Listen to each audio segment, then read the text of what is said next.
A tragédia da Iugoslávia, separatismo, guerra civil e intervenção externa. Em todo o leste europeu houve uma revolução negociada, ou transição política iniciada desde dentro dos próprios regimes, que surpreendeu por ter se dado sem derramamento de sangue, exceto por algumas horas de tiroteio entre o exército e a polícia política romena. Mas o colapso da Iugoslávia, o mais liberal dos países socialistas, chocaria o mundo pela violência e mortandade causada por sua prolongada guerra civil. Kosovo, a OTAN e o fim da Iugoslávia. Em todo o leste europeu houve uma revolução negociada, ou transição política iniciada desde dentro dos próprios regimes, que surpreendeu por ter se dado sem derramamento de sangue, exceto por algumas horas de tiroteio entre o exército e a polícia política romena. Mas o colapso da Iugoslávia, o mais liberal dos países socialistas, chocaria o mundo pela violência e mortandade causada por sua prolongada guerra civil. Os separatismos, a guerra civil e a terceira Iugoslávia. A Iugoslávia surgiu com base no Tratado de Versalhes, 1919, e no paneslavismo dos povos submetidos aos impérios turco e austríaco. Na Segunda Guerra foi dividida, com croatas apoiando os invasores nazistas e os sérvios lutando contra eles, mas a guerrilha comunista, liderada pelo croata esloveno Josip Broz Tito, acabou se impondo. Ele criou uma nova Iugoslávia, autônoma, em relação à União Soviética, republicana, socialista, neutra e, após 1974, federal. Mas ele tinha de equilibrar as elites republicanas e agia como um árbitro entre elas. A estrutura federal deu poder às repúblicas, que puderam constituir milícias de defesa territorial, e a morte de Tito, 1980, acabou com o elemento arbitral, quando o socialismo e a economia mundial estavam em crise. Os sérvios não sabiam bem o que fazer, apenas desejavam recuperar a parcela de poder que Tito lhes retirara em 1974, uma vez que eram majoritários. Já os eslovenos e croatas sim, pois sendo os mais ricos, católicos e com apoio externo, Papa, Itália, Alemanha e Áustria, desejavam a independência. Num clima de gradual decomposição do governo central, colegiado, com liderança rotativa anual, devido ao veto dos representantes croata, esloveno e bósnio, que bloqueava o processo decisório, a implosão da federação era iminente. Nesse contexto de paralisia institucional, os presidentes da Eslovênia e da Croácia, o ex-comunista Kukan e o conservador Tudjman, respectivamente, aproveitaram para proclamar a independência. Em junho de 1991, a Eslovênia ocupou os postos alfandegários federais na fronteira austríaca e italiana, expulsou funcionários das instituições federais e cercou os quartéis. O governo central enviou 2.000 soldados para retomar os postos de fronteira, mas eles foram barrados por 40.000 milicianos bem armados. Em uma semana, os federais se retiraram, configurando-se uma independência, em um precedente que produziria uma tragédia humanitária em plena Europa. Não havia minorias étnicas e o reconhecimento internacional veio em seguida, estimulando outros separatismos. Em setembro foi a vez da Croácia. A violação do direito internacional e a utilização da identidade étnica ou religiosa como fundamento legitimador da formação dos novos estados gerava um problema adicional. Os integrantes das minorias sérvias se transformavam em cidadãos de segunda classe num país estrangeiro, especialmente na Croácia. A situação foi mais complicada, pois um quarto da população era sérvia, e o governo local ultraconservador evocava como ancestrais até os fascistas, os Tachi. Além disso, o apoio explícito da Alemanha, tentando convencer a União Europeia a reconhecer a independência, trazia à memória dos sérvios os traumas da Segunda Guerra Mundial. Com o apoio do que restou do Exército Federal, as milícias sérvias lograram controlar as regiões rurais pobres onde sua etnia era majoritária. Face à debilidade militar dos croatas, a ONU enviou uma força de paz para separar as duas comunidades e impedir o avanço sérvio. A intransigência dos sérvios se devia à memória do extermínio que sofreram nas mãos dos croatas na Segunda Guerra, junto com judeus, ciganos e opositores de esquerda. O campo de concentração e extermínio croata de Jasenovac tem tantos corpos enterrados que é considerado a segunda cidade da Iugoslávia. A liderança muçulmana da Bósnia-Herzegovina também proclamou a independência e convocou um plebiscito em 1992, que foi boicotado pelos sérvios, 40% da população. Imediatamente desencadeou-se uma violenta guerra civil, opondo as três comunidades. Os croatas eram 20%.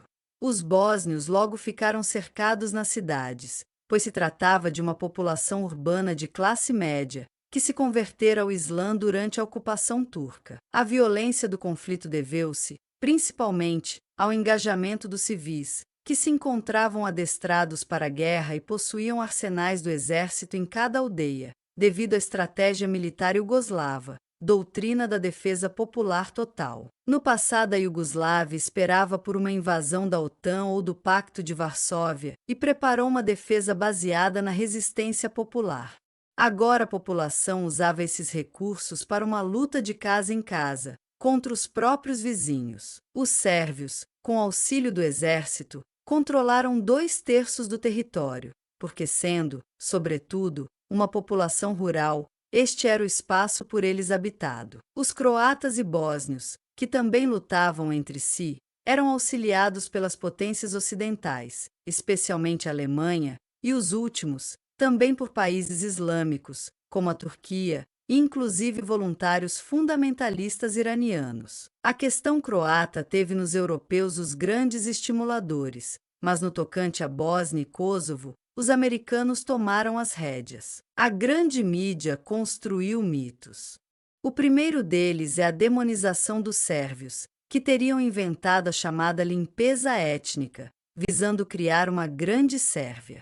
Todas as etnias expulsaram populações e realizaram massacres ao longo da guerra. Em segundo lugar, a questão da retificação de fronteiras para acomodar os sérvios dentro de um mesmo país, que se configura como resposta ao separatismo étnico das demais repúblicas. Além de exagerados no discurso político como forma de mobilização, os croatas e albaneses do Kosovo também seguiam a mesma política, e os bósnios tentaram controlar uma república inteira, onde representavam apenas uma minoria.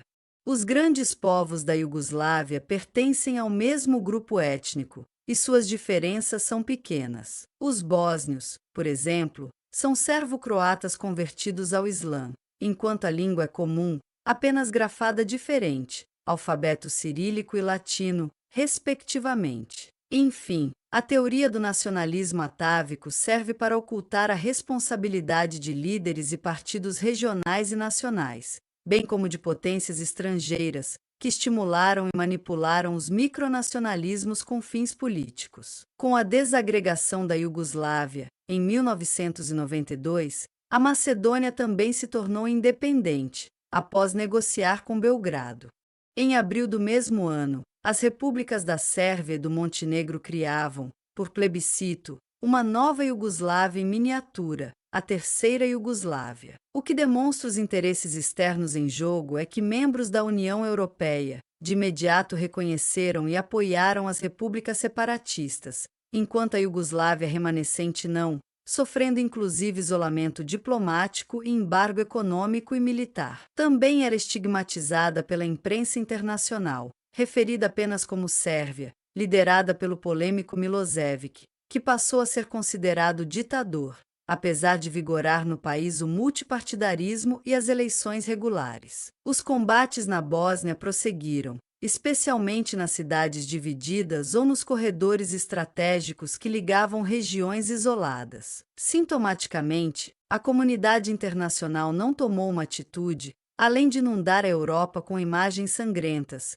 com o intuito de convencer os europeus da necessidade de manter, e mesmo ampliar a OTAN, cuja manutenção era questionada desde o fim da Guerra Fria. Em 1995, com o exército croata já preparado para operações ofensivas, recebeu equipamento do extinto Exército da Alemanha Oriental, a ONU retirou suas forças de paz dos enclaves sérvios, que foram facilmente conquistados. A população sérvia foi, então, inteiramente expulsa pelos croatas e suas casas queimadas, na maior operação de limpeza étnica até então realizada. Enquanto isso, em resposta à conquista, massacre e limpeza étnica do enclave bósnio de Srebrenica pelos sérvios, os croatas e os bósnios, agora aliados e militarmente reforçados, passaram a ofensiva na Bósnia, com apoio aéreo da OTAN. Abandonados pelo governo iugoslavo, os sérvios sofreram uma derrota completa,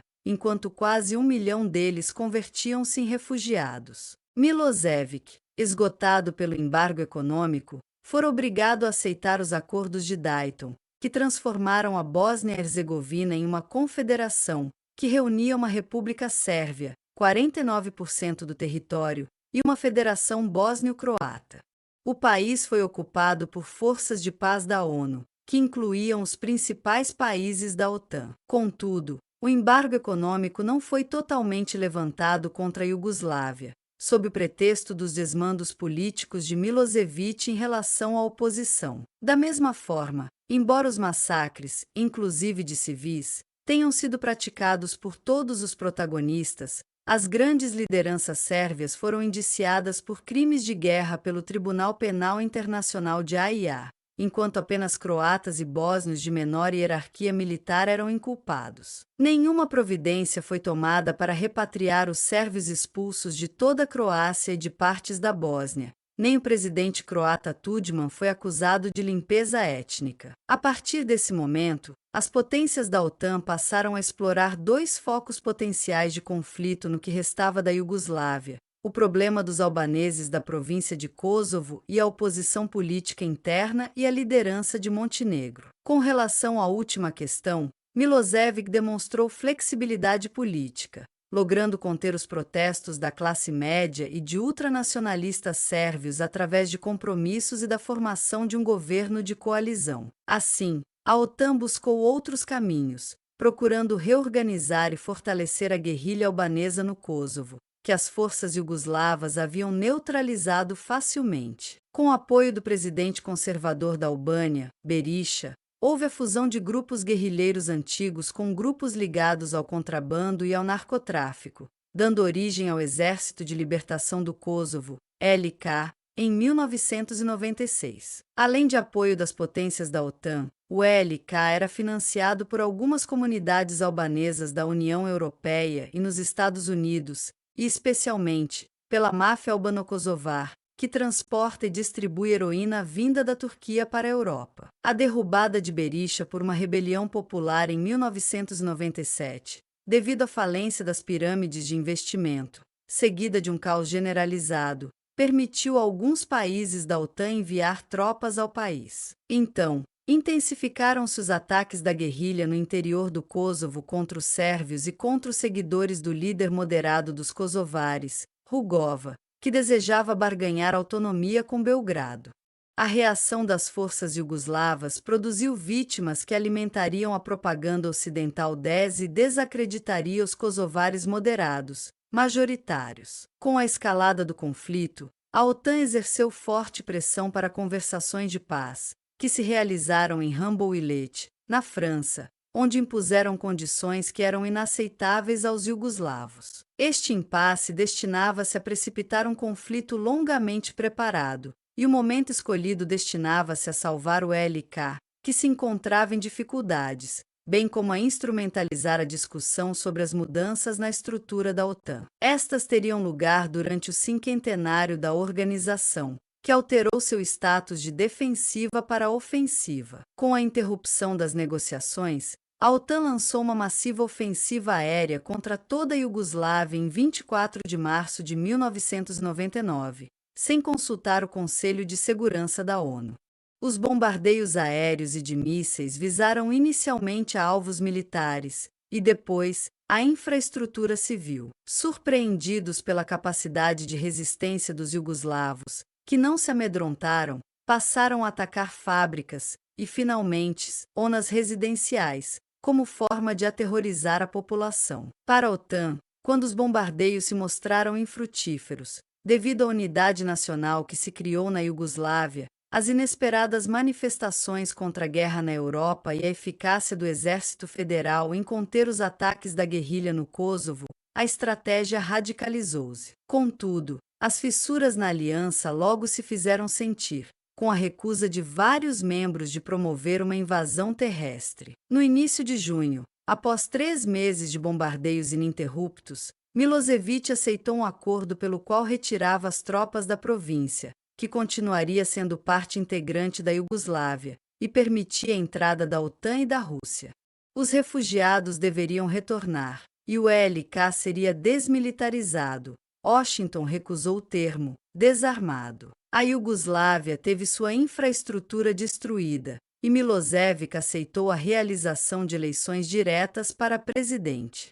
Nela, o opositor Koštunica, apoiado pelo Ocidente, obteve 48%, contra 40% de Milošević, o que implicava a realização de um segundo turno. Condicionando a ajuda econômica à saída imediata do presidente, o Ocidente apoiou uma revolução colorida, bulldozer, de mudança de regime, que tomou as ruas de Belgrado. Foi feito um acordo em que Koštunica assumia a presidência, com o primeiro-ministro membro do Partido Socialista de Milošević, Ezik. Mas, em janeiro de 2001, Milošević foi preso e, com a liberação da ajuda ocidental condicionada à sua entrega ao Tribunal Penal Internacional de Haia, TPI, foi retirado clandestina e ilegalmente do país, de madrugada, em junho de 2001, e levado para uma cela isolada na Holanda. Milošević, no TPI, estava firme e astuto, denunciando uma condenação anterior ao julgamento. O julgamento era televisionado, mas logo deixou de ser e a saúde de Milošević foi se deteriorando. Foi encontrado morto em sua cela em março de 2006, sem ter sido condenado, dada a fragilidade dos argumentos da acusação. 50.000 pessoas assistiram a seu enterro em sua aldeia natal, considerando-o como um herói nacional.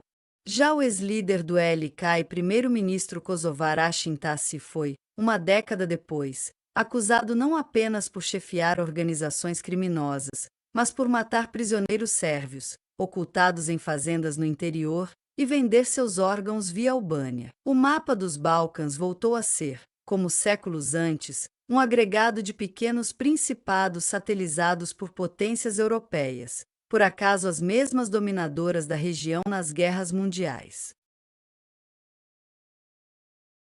Albânia. O colapso do bastião do verdadeiro socialismo, a desconhecida Mongólia. A pequena, primitiva e montanhosa Albânia não deixou de ter um lugar particular no panteão dos estados socialistas.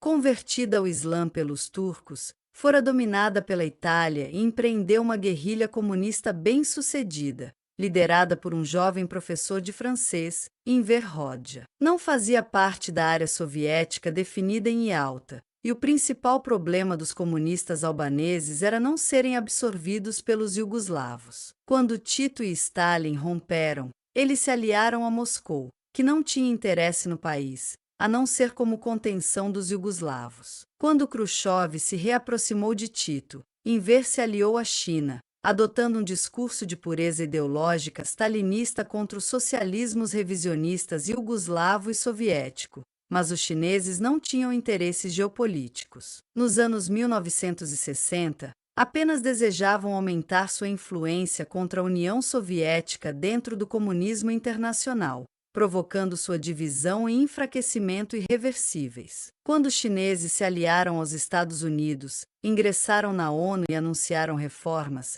a Albânia rompeu relações e isolou o pequeno país o máximo possível, inclusive construindo milhares de pequenas casamatas de concreto para enfrentar uma virtual invasão. Embora houvesse industrialização, o país permaneceu pobre, com uma estrutura de poder unipessoal como na Romênia.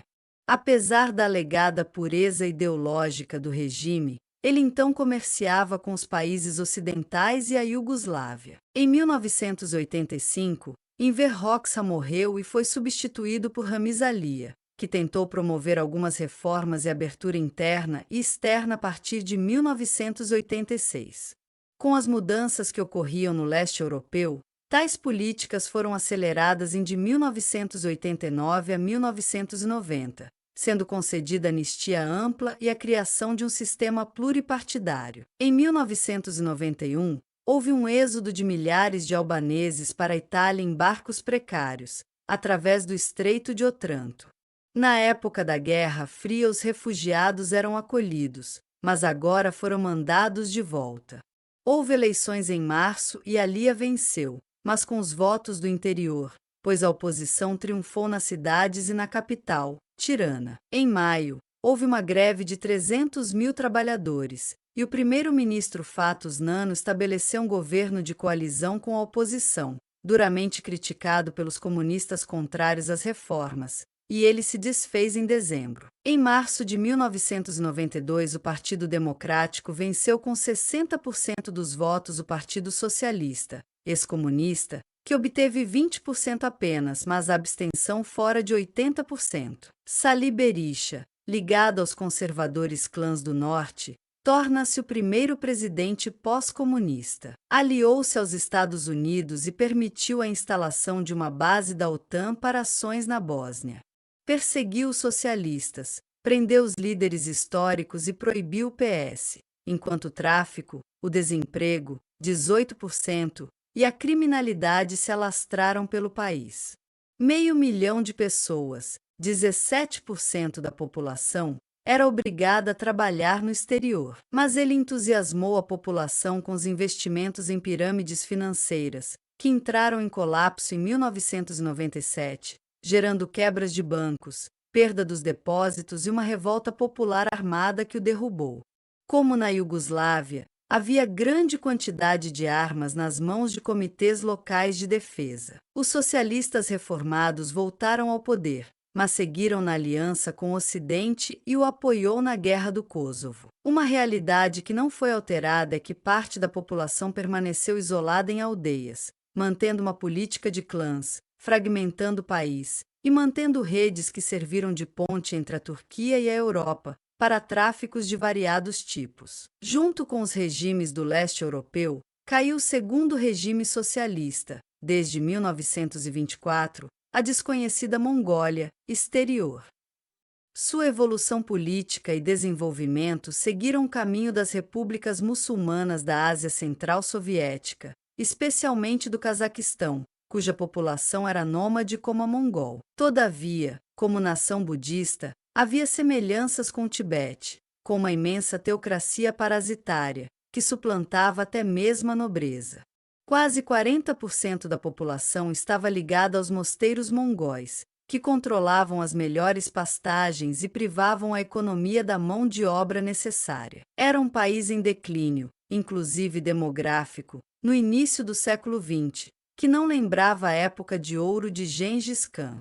Assim como na Inglaterra de Henrique VIII em relação à Igreja Católica, a derrubada da teocracia local foi brutal. Houve a coletivização da sociedade pastoril, desenvolvimento da mineração, das comunicações e da sociedade, sob o comando de Choibalsan, até 1952, e de Tsedembal, até 1984. A população da República Popular da Mongólia era menor do que a da Mongólia Interior, região autônoma que pertence à China, a qual também reivindicava seu território.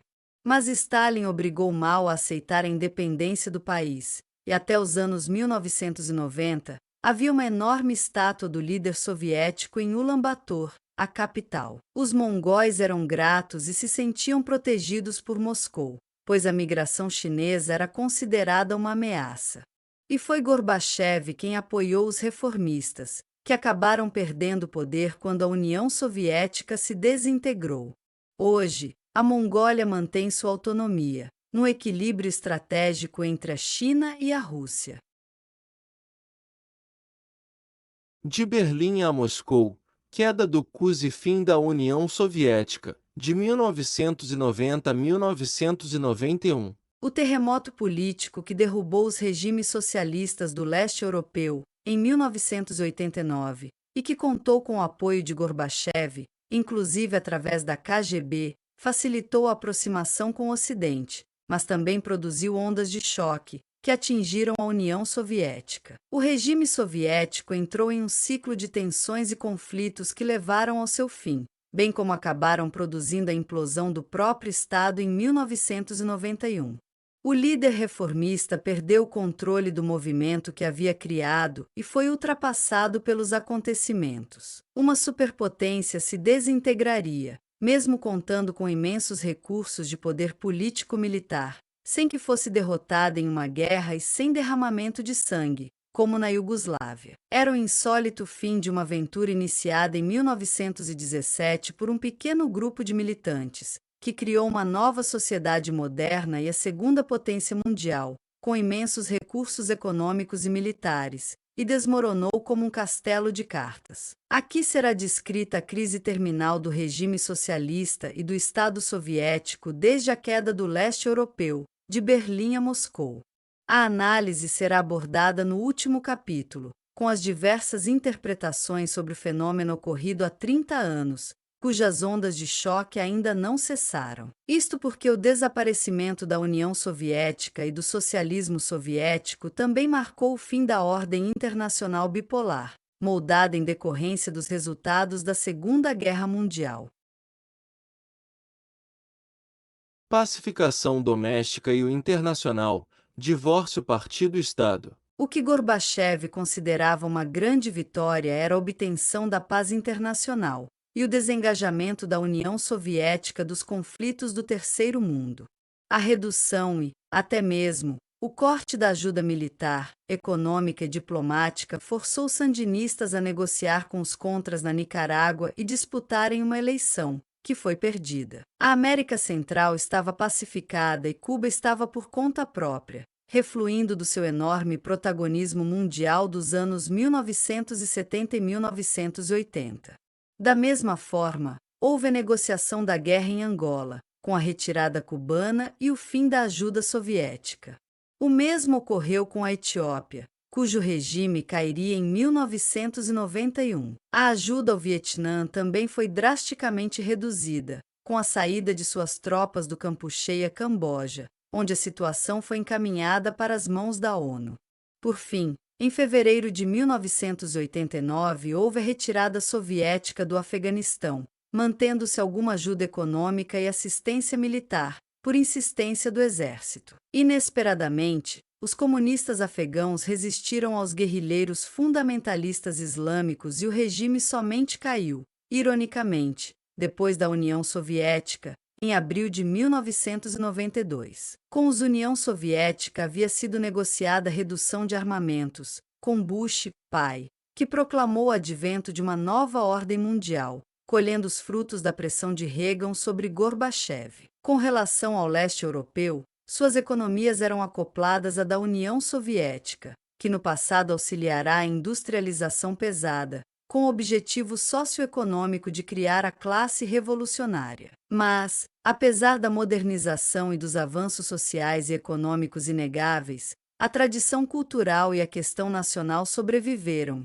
Como previra Stalin, eram elementos difíceis de controlar. A existência do estado de bem-estar social ocidental e de seu eficaz mecanismo ideológico-midiático consumista, bem ao lado da fronteira, sem dúvida foram desafios insuperáveis. O conservadorismo permaneceu enraizado em boa parte da população, e muitos consideravam a tutela de Moscou uma subordinação a uma grande potência externa, isto é, não europeia.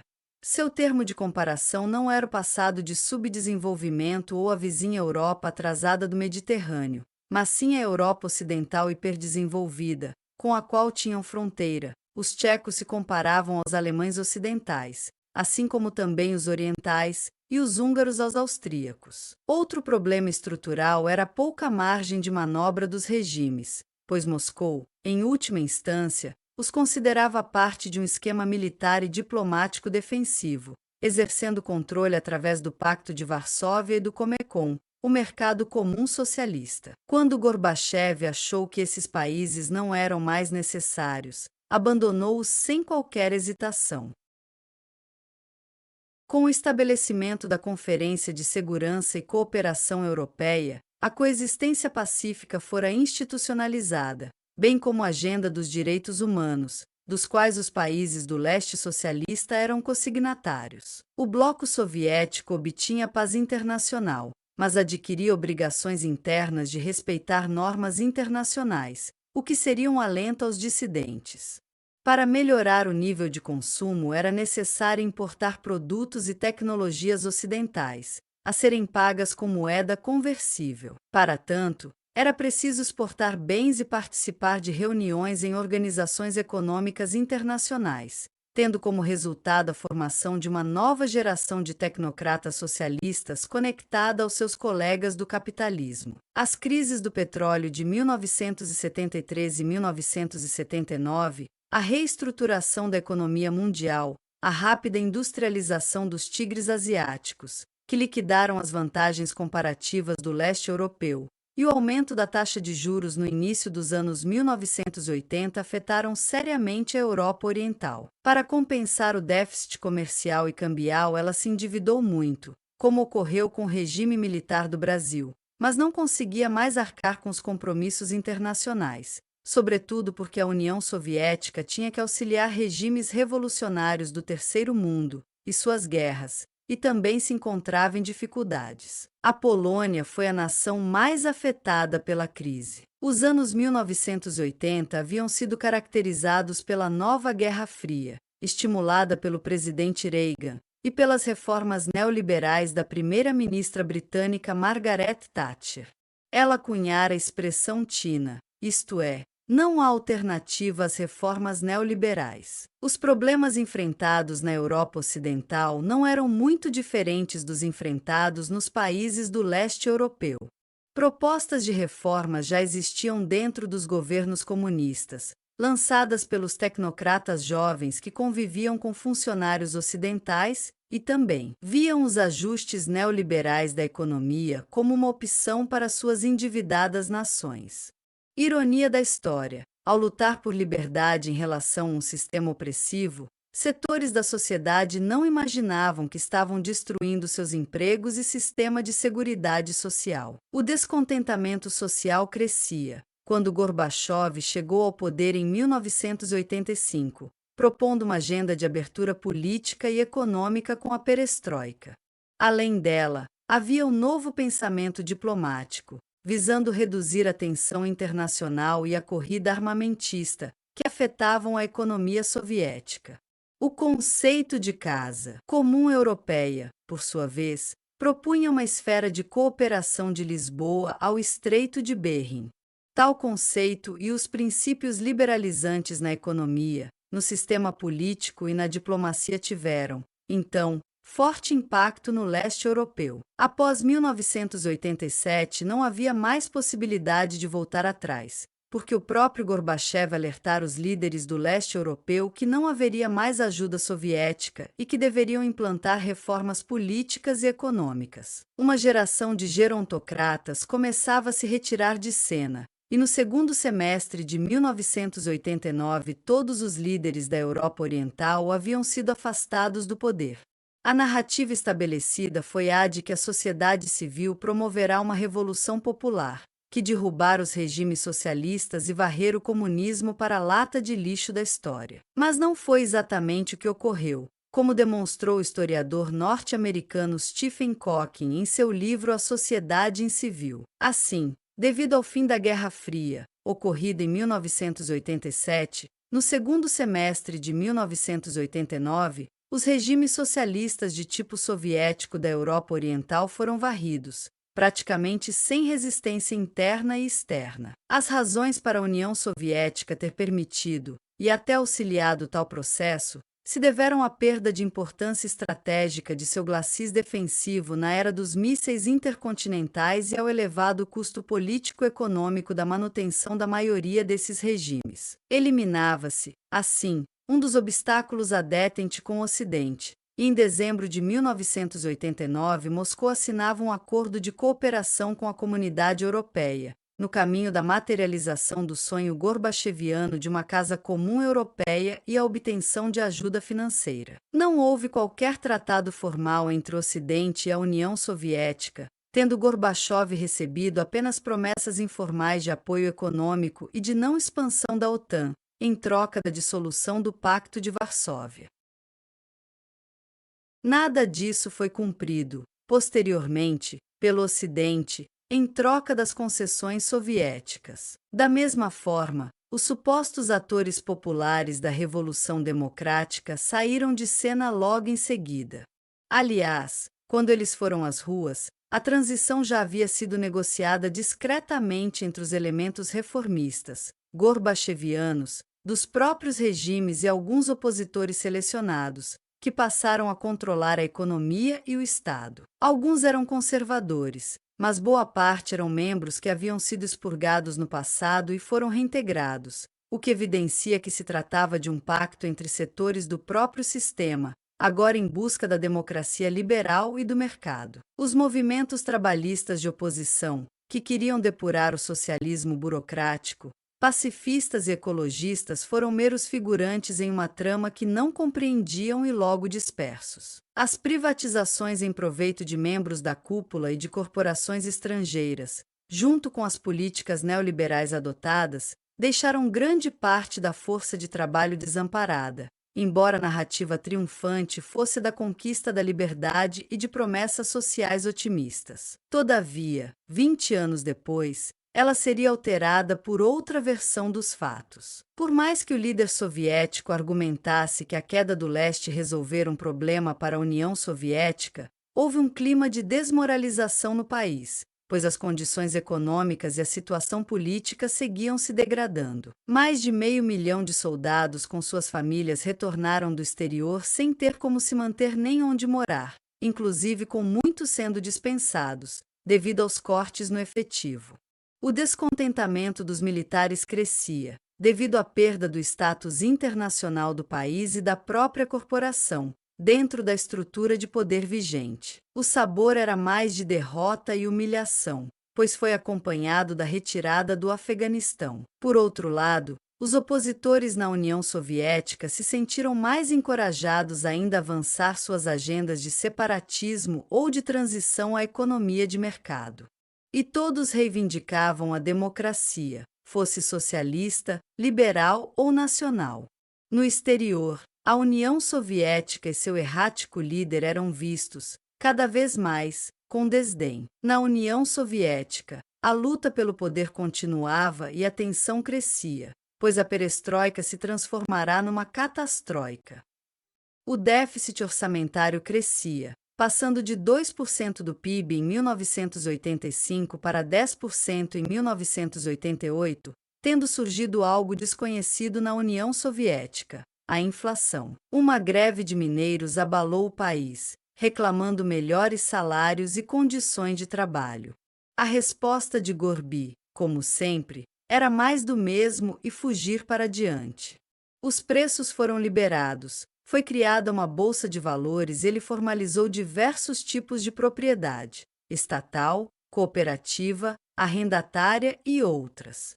A palavra privada ainda não podia ser mencionada em público, enquanto a escassez crescia e até o desemprego ressurgia. O Komsomol, a juventude comunista, se tornará uma escola de empreendedorismo ou formação de empresários. Segundo Keren e Kenny, 2008, as forças econômicas do lado sombrio da sociedade soviética exigiam legitimidade e poder. O mercado negro e a máfia russa se multiplicavam. A empresa privada e as cooperativas fictícias cresciam. Os ambiciosos e gananciosos apoiadores de Yeltsin faziam pressão no sentido de uma mudança drástica para a passagem radical à economia de mercado. Se este substituísse a planificação, os altos funcionários e diretores podiam aspirar a uma riqueza sem precedentes. Era evidente de que lado o vento soprava. Paralelamente avançava a implementação de reformas políticas, tais como a apresentação de várias candidaturas a cada vaga legislativa, abrindo-se, em seguida, a possibilidade de inscrições de não comunistas. Em março de 1989 houve eleições, com mais de um candidato por cadeira, e não mais uma lista, e debates na TV e nos locais públicos. O Partido Comunista ainda conseguiu 87% dos votos, mas foram eleitas personalidades relevantes de oposição, como Boris Yeltsin, que Gorbachev humilhara e rebaixara em 1987, e o cientista e ativista dos direitos humanos Andrei Sakharov, recém-anistiado. Também foram eleitos elementos liberais que já defendiam uma economia de mercado e um sistema político multipartidário, como Yuri Afanasiev e os prefeitos de Moscou, Popov, e de Leningrado, Sobchak. Os dois últimos se tornariam milionários, posteriormente, através de contratos escusos, enquanto desfiguravam o urbanismo das duas maiores cidades soviéticas. Mesmo havendo vencido, o partido se encontrava em fragmentação e paralisia. No início da perestroika havia apoio popular, acreditando que ela seria a continuação das reformas de Andropov, como Gorbachev afirmava. Mas o projeto evoluía ao sabor dos acontecimentos, e quanto mais avançava, mais dificuldades surgiam. O problema era que o próprio secretário-geral do partido trabalhava contra ele. Na 19ª Conferência do PCUS, em meados de 1988, Gorby instituiu uma gradativa separação entre o partido e a economia, e, depois, dentro das próprias instituições do Estado, que Yeltsin completou. Foi o início do fim, porque o que mantinha a coesão de 15 repúblicas e de mais de uma centena de etnias, bem como da complexa gigantesca estrutura burocrática e econômica era, justamente, o partido. Igualmente importante, também, foi a descentralização que acompanhou essas medidas. Gorbachev esperava, assim, criar um novo quadro político, visando a desbloquear as reformas econômicas. O resultado desse processo foi o crescimento rápido e caótico da mobilização, em âmbito local, regional e republicano, analisado adiante. Outro ponto fundamental foi o avanço da glasnost no plano político-ideológico. Formalmente, a iniciativa de Gorbachev e Yakovlev era fomentar o debate no partido para corrigir seus desvios e torná-lo mais popular. Gorbachev, inclusive, removeu o bloqueio do sinal da rádio Free Europe, da CIA, que ficou acessível em idioma local a 22 milhões de soviéticos na região ocidental do país. Como diretor do IMEMO, Yakovlev organizou quadros para a batalha ideológica, e com eles controlando os arquivos do Estado, onde tudo era secreto, e a mídia, a glasnost se transformou em uma arma política decisiva.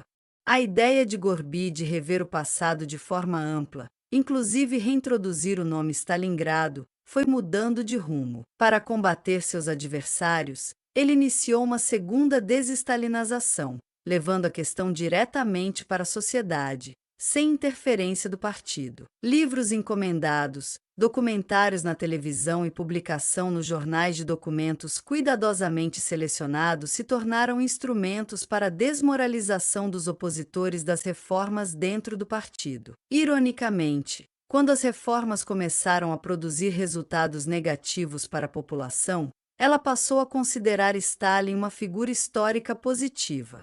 Enquanto as elites reformistas demonizavam o antigo líder, tentando enterrar um morto que já estava sepultado, ele começou a ser desenterrado pela população. O debate sobre os problemas do país era muito necessário, mas a estratégia se tornou apenas um elemento de crítica do chefe do partido contra o sistema como um todo, encorajando a oposição a também lançar pedras. O povo foi ficando perplexo, especialmente quando os adversários nacionais e estrangeiros do sistema faziam críticas exageradas ou falsas, e o partido se calava, sem responder e tomando a acusação como verdadeira. Assim, não havia debate, mas a convergência de reformistas do sistema e de inimigos do mesmo, no sentido de atacá-lo, sem canais de resposta. A revista Sputnik, versão soviética das seleções do Resumo do Leitor americana, por exemplo, da mesma forma que outras publicações, começou a ser proibida em muitos países socialistas, como Cuba e a Alemanha Oriental, já em 1986, por ter se tornado anticomunista. Mas, em geral, a glasnost foi muito eficiente em desmobilizar os que acreditavam no sistema, desde que melhorado, e mobilizar e legitimar os seus adversários. Tudo promovido pelo secretário-geral do próprio partido e seu guru liberal Yakovlev. Mas o partido era o único elemento agregador da vida política, e um local onde importantes protagonistas iam mudando de posição à medida em que as reformas se tornavam mais problemáticas, e também a única instância onde Gorbachev poderia ser cobrado. Era preciso esvaziá-lo de conteúdo, abandoná-lo e criar uma nova base de poder no Estado. Mas que Estado seria este, resultante das reformas político-econômicas e da erosão do papel ideológico do PCUS? Face à crescente desagregação dos marcos político-institucionais, ao enfraquecimento do poder central e à decomposição dos referenciais ideológicos, os líderes locais, tanto os de oposição como os leais ao sistema, procuraram construir ou salvar suas bases de poder na esfera local. A perestroika demonstrou ser capaz de desarticular o sistema anterior, mas não parecia contar com visão estratégica e meios para construir nada de novo em seu lugar. O retraimento da ação estatal deixava um vazio que era preenchido não por participação democrática, no sentido ocidental, mas pelas máfias criminais e políticas, pelo clima de desmoralização, de salve-se quem puder, e pela apropriação de bens públicos por setores da cúpula político-administrativa, por meio das privatizações. Um sistema que introduz liberdade de ação sem instituições respeitadas nem uma cultura cidadã consolidada se torna,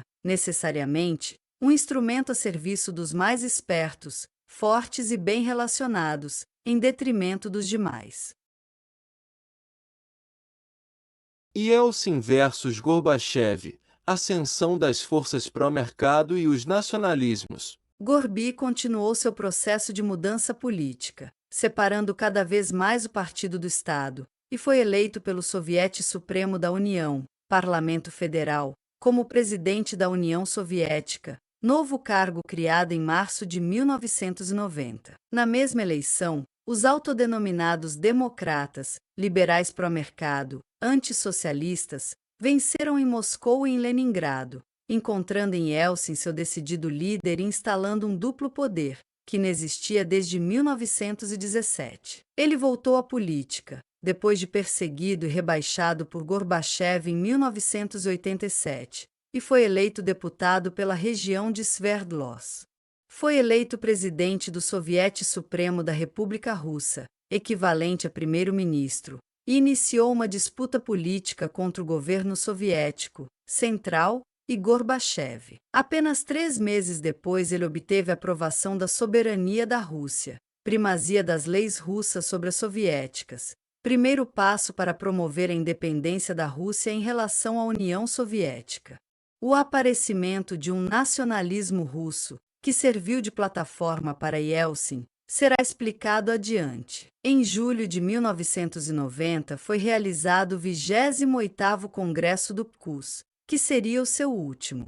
Havia diversas correntes organizadas, com propostas bem diferenciadas, lembrando as disputas e debates existentes nos anos 1920. Os partidários das reformas estavam já se dividindo. Havia o grupo situacionista de Gorbachev e a Plataforma Democrática, que desejava um modelo social-democrata ocidental para o partido. No campo contrário às reformas, havia a corrente ortodoxa Unidade, liderada pela acadêmica Nina Andreeva, que defendia o modelo implantado nos anos 1930, e a plataforma marxista. Ela era forte entre intelectuais de esquerda opostos tanto a Gorbachev como ao stalinismo, que desejavam reorganizar e democratizar o socialismo. Durante os trabalhos, Boris Yeltsin fez um discurso bombástico e emotivo contra o partido e se desligou dele, enviando uma clara mensagem aos reformistas que desejavam acelerar as reformas para a reimplantação do capitalismo. Estava aberta a caixa de Pandora, pois a República Russa agora era comandada por um não-comunista, e a cidade de Moscou abrigava 2 poderes paralelos, um em ascensão, outro em declínio.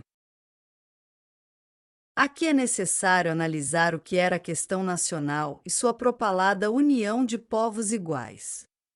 Os bolcheviques sempre criticaram a russificação imposta pelo czar aos demais povos, mas de 1917 a 1921 o império estava destroçado, com regiões inclusive independentes. O modelo federal da União Soviética, adotado em dezembro de 1922, quando acabará a Guerra Civil, resultou de um projeto misto de compromisso entre as concepções de Lenin e as de Stalin. Eles divergiram publicamente, pois o primeiro desejava criar uma união aberta, a União das Repúblicas Socialistas da Europa e da Ásia, a qual as novas revoluções externas poderiam aderir.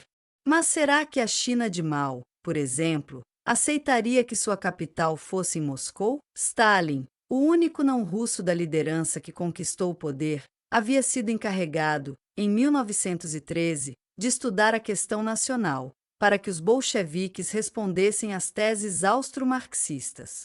Era apenas um debate teórico, mas ele compreendeu a força do nacionalismo, pouco considerada pelo marxismo clássico. No tocante à construção da ordem soviética, ele adotou uma postura mais realista, criticando o modelo de Lenin, o qual carecia de um centro histórico-geográfico aglutinador. Stalin preferia uma estrutura de autonomias nacionais dentro de uma Rússia socialista soviética mais centralizada, mas teve que ceder, e o resultado foi uma adaptação do que Lenin desejava, a União das Repúblicas Socialistas Soviéticas. Foi montada uma estrutura bastante complexa.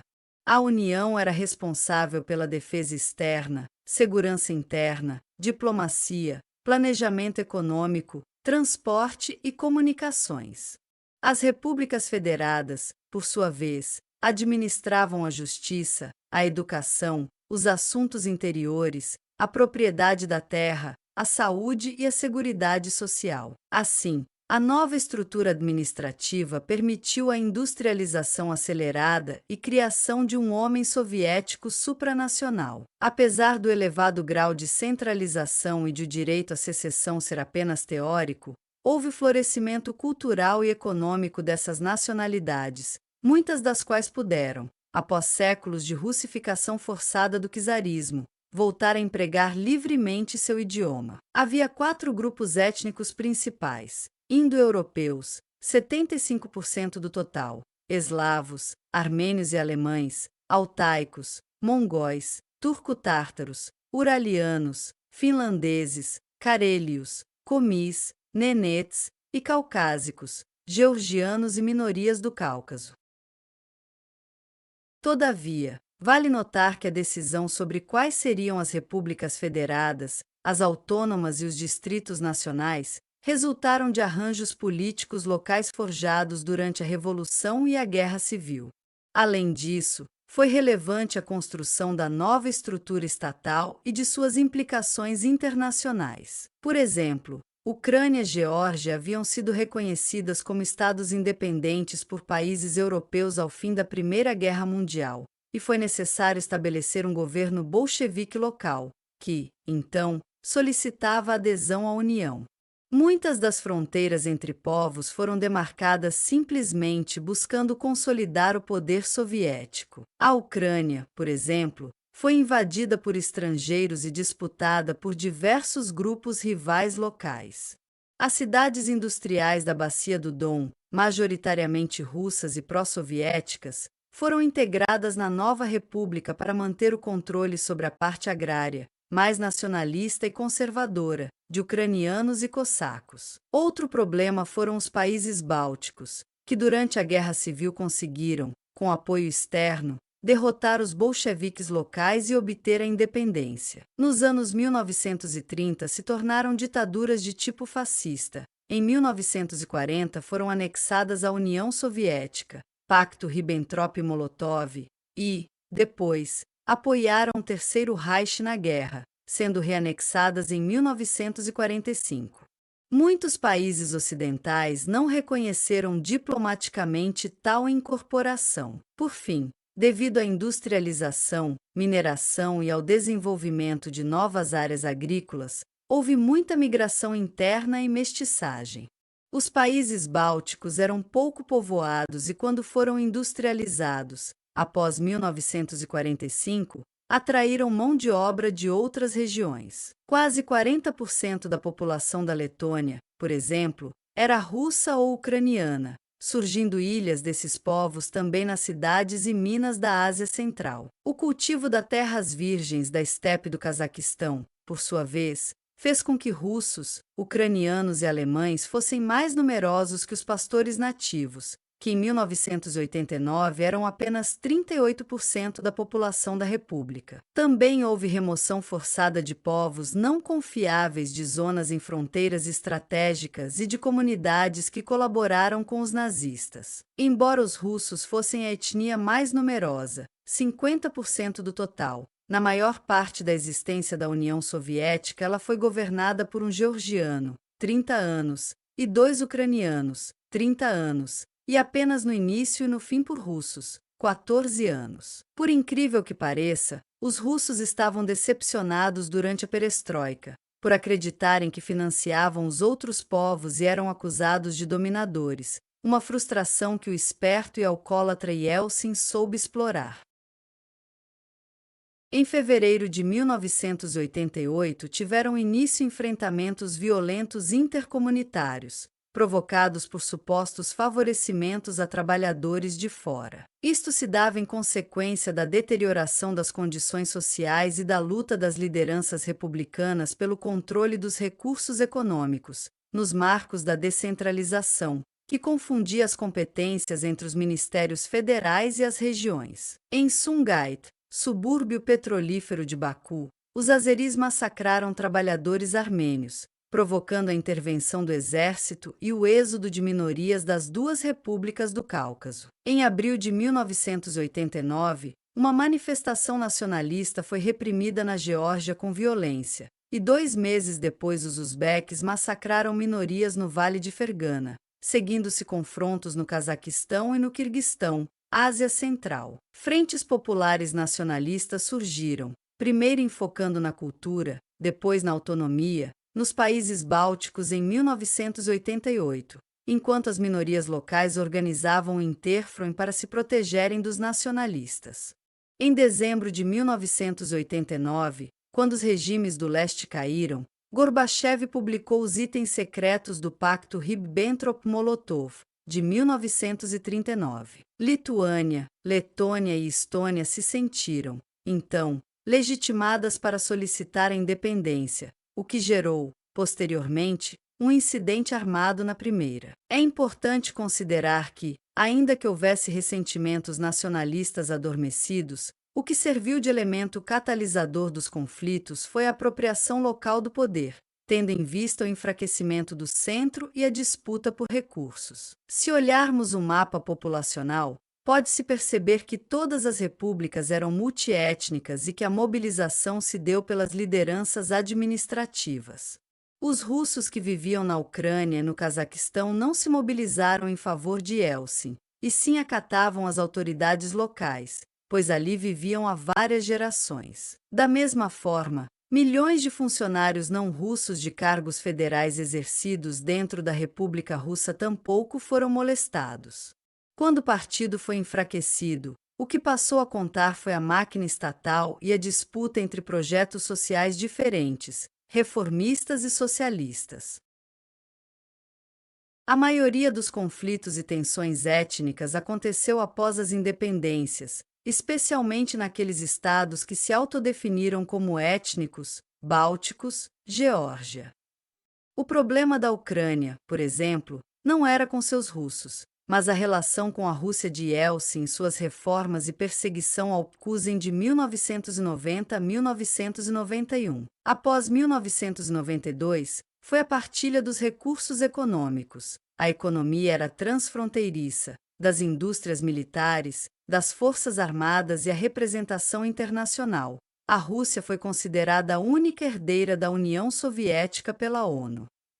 O nacionalismo passou a ser uma forma de legitimar o poder em cada república. O presidente ultranacionalista do Turcomenistão independente, Niazov, liderou até morrer o mais antirrusso, corrupto e autoritário regime pós-soviético. Mas ele era casado com uma russa, e a família seguiu tendo o passaporte da Federação Russa, e o país é um dos mais íntimos aliados da OTAN, pois faz fronteira com o Irã e o Afeganistão. Outro exemplo é o do Cazaquistão, que possuía um território imenso e rico em recursos naturais, mas uma população pequena, em que os cazaques eram apenas 38%, menos que os russo-ucranianos.